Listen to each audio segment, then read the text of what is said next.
good afternoon, everybody. And marathon was a good way to start a topic on sports. And being in the sports world, it's always important to kind of keep things alive. So if any of you are kind of feeling a little jaded or lunch is something in the back of your mind, I'll try to speed it, but I've timed myself and it's about 24 minutes and 36 seconds and 5 milliseconds. So bear with me. Okay, so my name is Sharmin. I thank China Connect for inviting me today to speak about the wearable market in China, and I have run Southeast Asia in the sports industry for the last 12 years, 3 of which have been spent living in Shanghai. And so today we're going to talk about conquering China outdoor. We call it outdoor because everything you do in the sports world today is more and more happening outside of a restricted space. There is still the fitness industry, but more and more consumers are stressed and want to get out there, be in the open, and connect with nature. But we're going to talk about how we're doing it the digital way. And a lot of the speakers today spoke about their brands, but I'm going to speak more about the sports consumer in China and a little bit about how you need to take some insights that I might be able to share and think for yourself. So I'm not coming with any ready-made strategy, but I'm coming with some thought, and I hope that what I have to say makes some sense to some of you. The global athlete, we're talking today about how different China and global, and let's look at what makes an athlete or a sports person the way he or she is. Grit, guts, and glory. Now you tell me, would that make a consumer in China any different from a consumer in the world? And the answer is, of course not. Okay, so consumer, the athlete inside this consumer is the same. They want the same things. Either you want to win a race, or you want to perform better than your previous stats, or you want to improve. Every sports person today, whether you are an Uber athlete or a mid-level athlete, plays 3 to 4 types of sports. The Uber ones play about 10 different types of sports across a week. And they work out and they intensively train at least 5 to 6 days a week.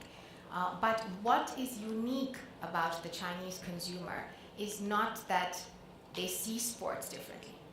It is something else that makes them be and behave uniquely, and that's what we need to tap into when we talk about our business. So the Chinese versus global athlete, in my opinion, may be the same. But the consumer inside him is very, very unique. And before we talk about strategy and digitalization, I want to take you back a little bit. Some of you may know, some of you may not, or it's always good to remember what it takes to be a Chinese consumer. So knowing your consumer is always the best way to strategize, and there are 1.4 billion people and proud. They have a very, very long history and tradition.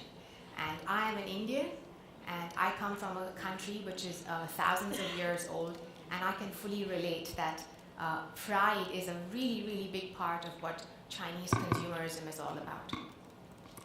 The fitness market, or the sports market, the entire sports industry in China alone is a $1.7 billion industry.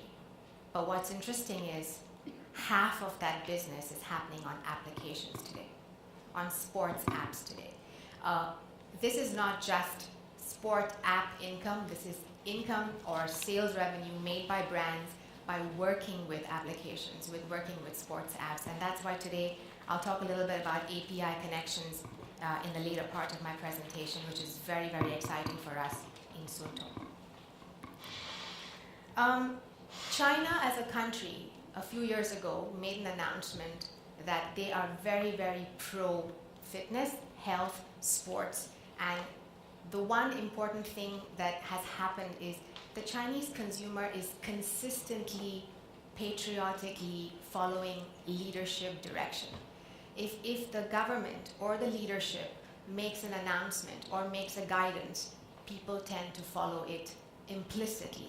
And when they say that sports is important, I think that's the best thing they could have done for their own people, because it's such a huge part of wellness and fitness and sportsmanship, and it changes your personality completely. And I think that that's something phenomenally amazing. And China has made a statement that by the year 2020, all the way into 2022, they want 300 million skiers in some shape or form, trained, bred, and created, because there's so much opportunity, which Korea and Japan used to capture the ski industry, but now it's going to be China. So Korea, Japan, ski markets, watch out. Knowing your target audience is a big, big part of digital strategy, and what I speak with you about in this slide, think about it, remember it, and then we'll take it to the next few chapters today, and you will see some commonalities.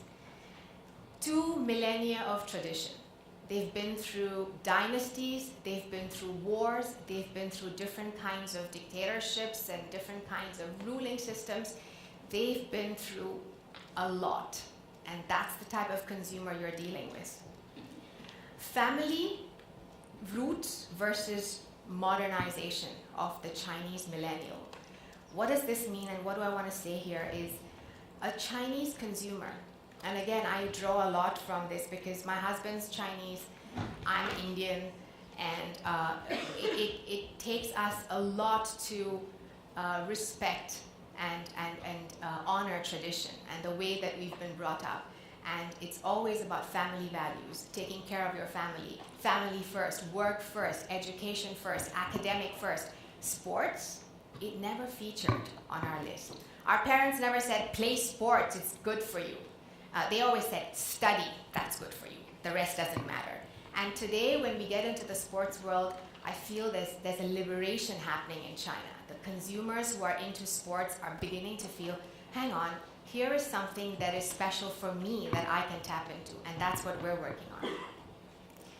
Another important trait is accumulation of wealth. And you'll see a lot of this in apps. A lot of speakers spoke about the red packet earlier. Does everybody know what a red packet in China is? It's a giving of gift and ang pao. We give it on birthdays, on festivals, weddings. Giving and taking and receiving of wealth and accumulating wealth is hugely respected and valued. And surprisingly, it's featured in digital sports apps. I mean, it just tells you how much of a Chinese consumer the apps are embracing. So it's not just technology, but it's the root.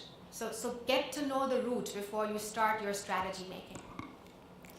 And last but not least, having worked with Chinese people in my organization over the last 3 years, they want purpose. They don't do anything without purpose. They don't do anything without results. They really respect and appreciate achievement. How many of you, hands up, working in organizations serving international markets in your job? Thank you. And how many times have you heard your countries that report into you say, you know what, thanks for all these assets, but I'm special. And my country's not like this. And I'm different. And you're like, oh my God, not one more country saying I'm different, and you want a whole bunch of new assets. But when China says that they're different, they're bloody different. Because when they ask for something, they already know what they want to do with it. And if you give that to them in the right space at the right time, miracles happen. And I have seen that happening because 60% of my business comes out of China. Now let's look at the sports app ecosystem, given this infrastructure and this knowledge about the consumer. So I have three thoughts that you need to kind of hang on to. Optimization first, mobile first, and fitness first. And what does this mean in our world, in the sports world? Let's look at optimization and mobile first. Now, you need to understand that this digitalization didn't just happen by default.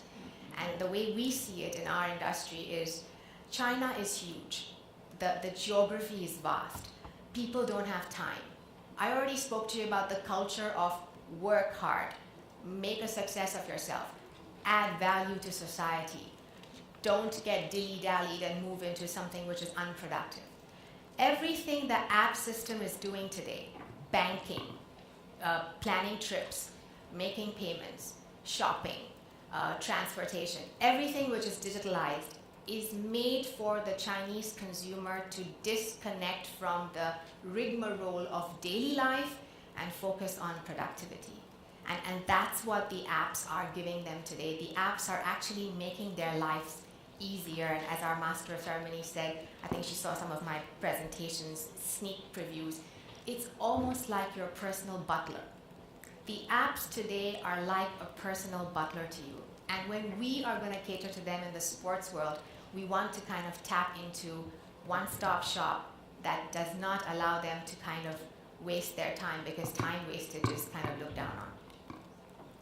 And when we talk about fitness and sports first, Chinese consumers have now kind of understood that sharing and progressing in sports is very, very self-gratifying.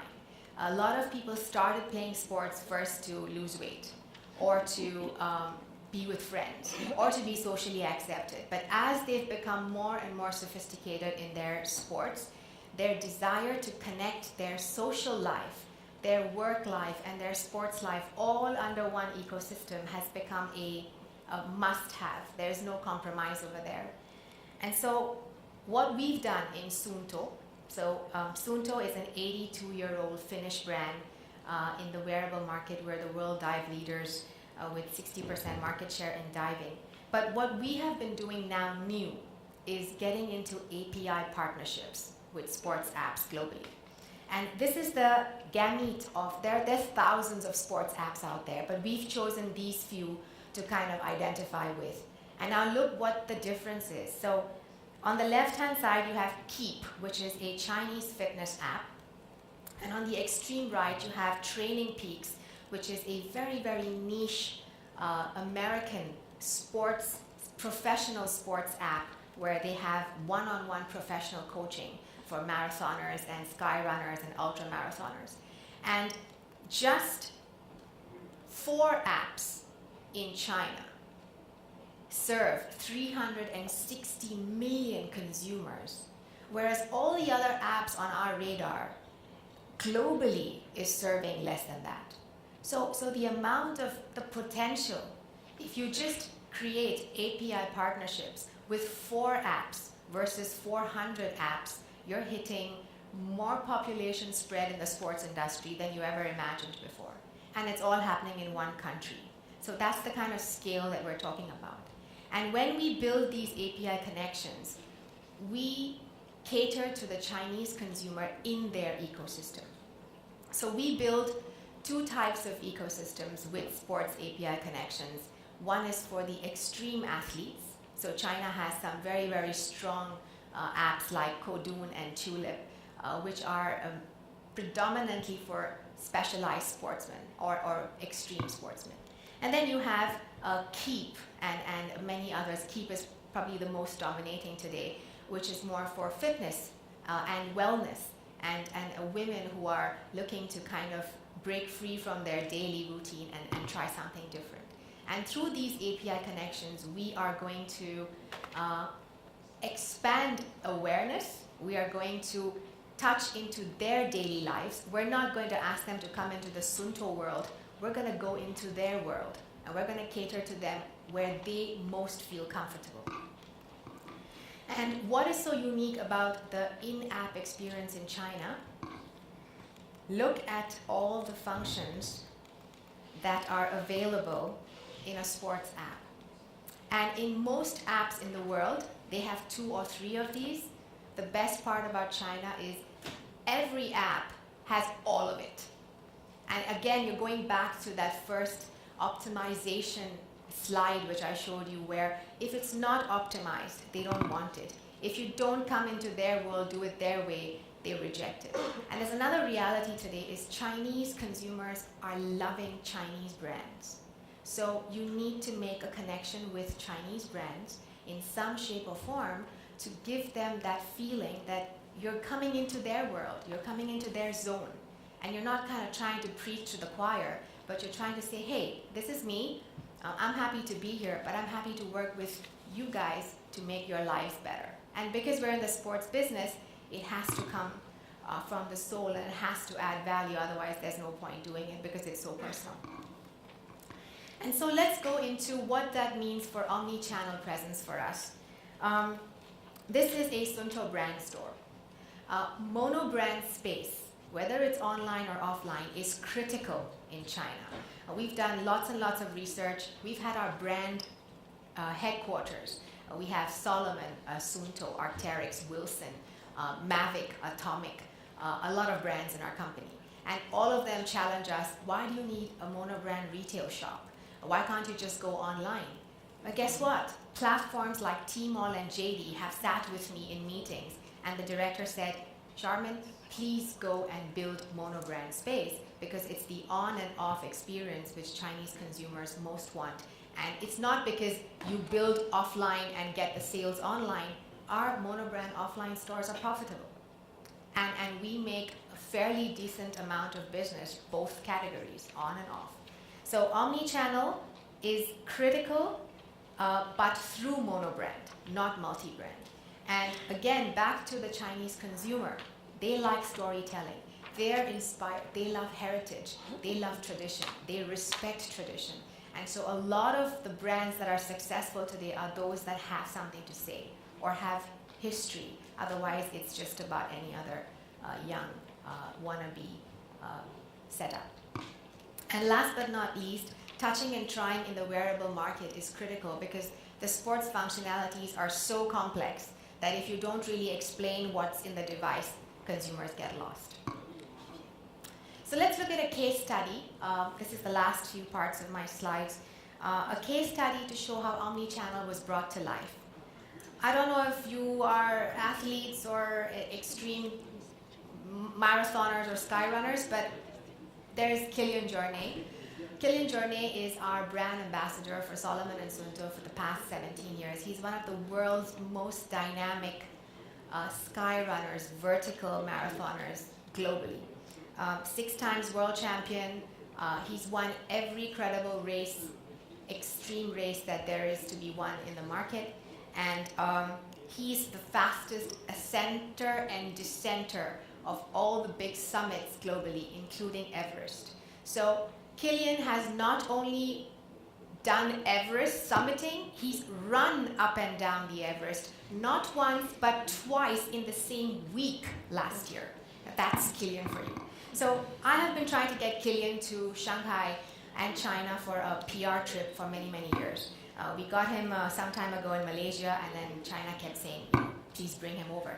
And then when we finally got him last November, Kylian said, Sharmin, I don't want to do standard operating PR. I want to do something different. I'm coming to China, so give me something special. I'm like, what does that mean, Kylian? I mean, you're an athlete, we have athletes, you're going to meet them, we're going to make them fall in love with you, and we're going to take it from there. And he's like, no, do something digital. And I'm like, okay, there's the big word, digital. So we tried to think about what we could do. We took the challenge. Some parts were standard, but some parts were interesting, and let's look at the results.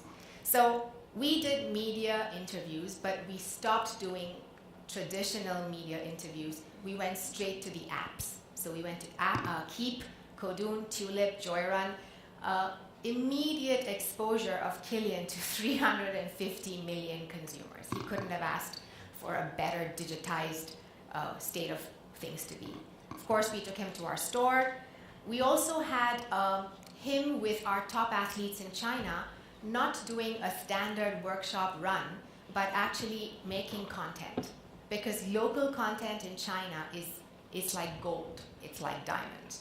When you have local content, people, platforms like Tmall, JD, they just appreciate it so much. And the Chinese consumer loves that global China connection. It makes them feel super, super invested. And so we made a story, and we've been using these assets for the last 4 months. Then we had his fans, 160 fans, bombarding Kylian with all sorts of how-to questions. But what was the most exciting part, and I think Jean-Michel mentioned some of that in his IOMA presentation, is the live streaming bit. Now, how did this work for us? So we did a Kylian speech on JD.com, We have 3 doors in JD.com, a watch door, an outdoor door, and a consumer electronic door. And SUUNTO is the unique product which consumers try to purchase it from all 3 different types of stores. And when Killian went live streaming, we also set up a sales avenue in our stores where as he's speaking, consumers can make purchases. And these were the results. So we had 1,000-fold incremental business a week before 11/11. And 11/11 is when we peak every year.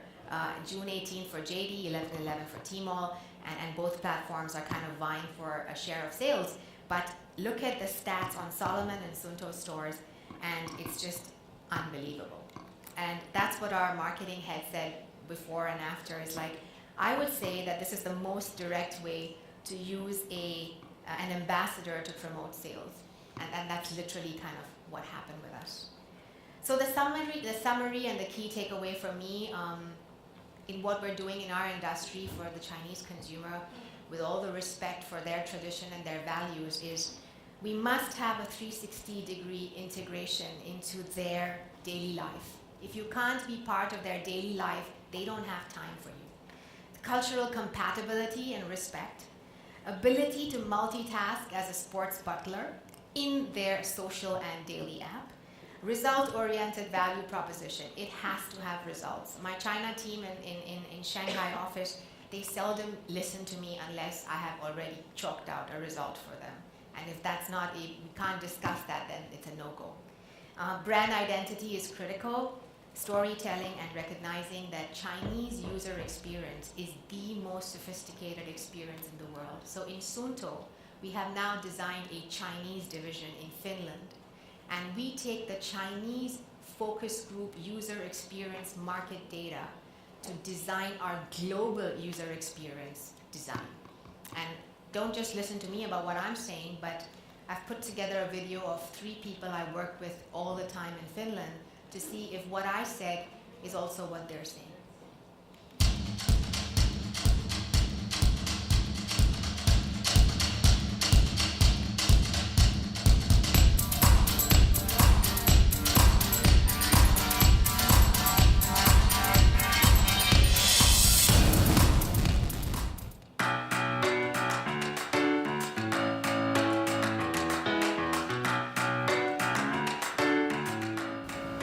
China has made a giant leap in the digital, and they're using extremely fast. So you see people using more and more mobile services than anywhere else in the world.